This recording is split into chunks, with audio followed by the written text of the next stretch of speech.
ஈர நிலங்கள் தினம், வேர்ல்டு வெட்லேண்ட் டே அப்படின்னு பிப்ரவரி 2வது நாளை உலக ஈர நிலமாக கொண்டாடுகிறார்கள். 1971ஆம் ஆண்டிலிருந்து இந்த தினத்தை நம்ம கொண்டாடிட்டு இருக்கோம். ஈர நிலம்ங்கிறது ஏன் இவ்வளவு முக்கியம்? இந்த ஈர நிலங்கள்ல 2 வகை இருக்கு. ஒன்று தற்காலிகமாக சூழப்பட்ட நீரினால் அது ஈர நிலமாக இருப்பது, இன்னொன்று நிரந்தரமாகவே அந்த இடம் ஈர நிலமாக இருப்பது. இன்னொன்று இது இயற்கையாக உருவான ஈர நிலமாக இருப்பது, செயற்கையாக மனிதனால் உருவான இயற்கை நிலம். இன்னொரு வகையும் இருக்கு. இதுல நன்னீரால் சூழப்பட்ட ஈர நிலங்கள், உப்பு நீரால் சூழப்பட்ட ஈர நிலங்கள் அப்படின்னு இதுல பிரிவுகள் இருக்குதுங்க. இயற்கையான ஈர நிலங்கள் அப்படிங்கிறது குளங்கள், ஆறுகள், குட்டைகள், அது மாதிரி கடல் சேரக்கூடிய முகத்துவாரம், களிமுகம், இது எல்லாமே இயற்கையாக இருக்கக்கூடிய ஈர நிலங்கள். அலையாத்தி காடுகள் எல்லாம். செயற்கையான ஈர நிலங்கள் என்ன அப்படின்னு பார்த்தீங்கன்னா வயல்வெளிகள், மீன் பண்ணைகள், அணைக்கட்டுகள், நீர்த்தேக்கங்கள், இவையெல்லாம் செயற்கையால் மனிதனாக உருவாக்கப்பட்ட ஈர நிலங்கள். உலகத்துல 6% மட்டும்தான் ஈர நிலங்களே இருக்கு. உலகத்தினுடைய நிலப்பரப்புல 6% இருக்கக்கூடிய இந்த ஈர நிலங்கள் 40% உணவளிக்கக்கூடிய ஒன்றாக அது இருக்கிறது. அப்படின்னா அது எவ்வளவு முக்கியத்துவம் வாய்ந்ததுன்னு நீங்க பாருங்க. உலகத்தினுடைய தேவையில 50%, கிட்டத்தட்ட 50%க்கு இந்த ஈர நிலங்கள் தான் பயனுள்ள வகையில் இருக்கு. ஆனா இன்னைக்கு அந்த ஈர நிலங்கள் மிகப்பெரிய ஒரு பாதிப்பை, அச்சுறுத்தலை சந்திச்சு கொண்டே இருக்கிறது. ஈர நிலங்கள்ல தான் என்ன பண்றாங்க, நிறைய இடங்கள்ல குப்பைகளை எல்லாம் கொட்டுறாங்க. கழிவுகளை அதிகமாக கொட்ட அங்கு உள்ள நீர்நிலைகள் பாதிக்கப்பட, அங்கு இருக்கக்கூடிய உயிரினங்களுக்கு அந்த பாதிப்பு அந்த ஈரநிலம் தன்னுடைய தன்மையே அது இழக்கிறது.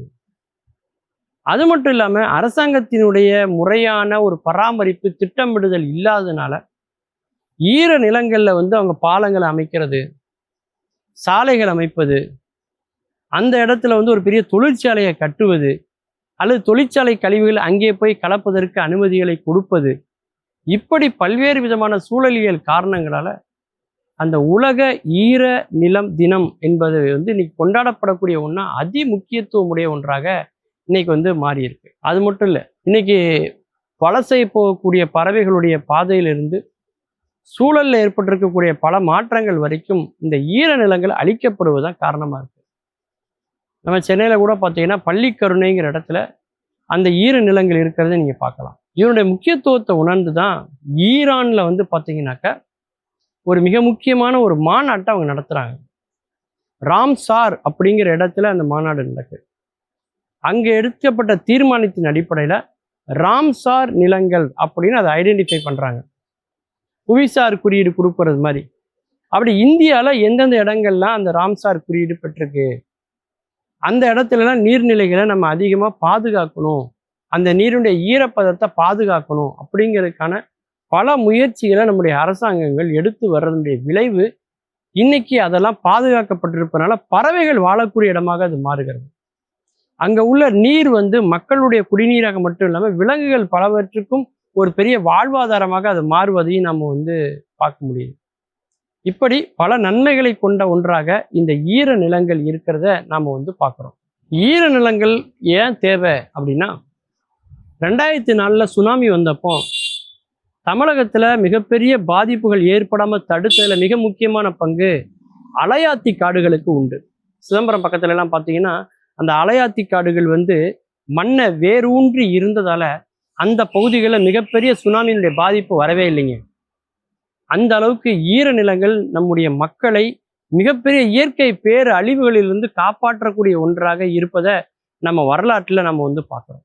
அதனால ஈர நிலங்களை பேணி பாதுகாத்தால் இயற்கை நிச்சயமாக பேணப்படும்.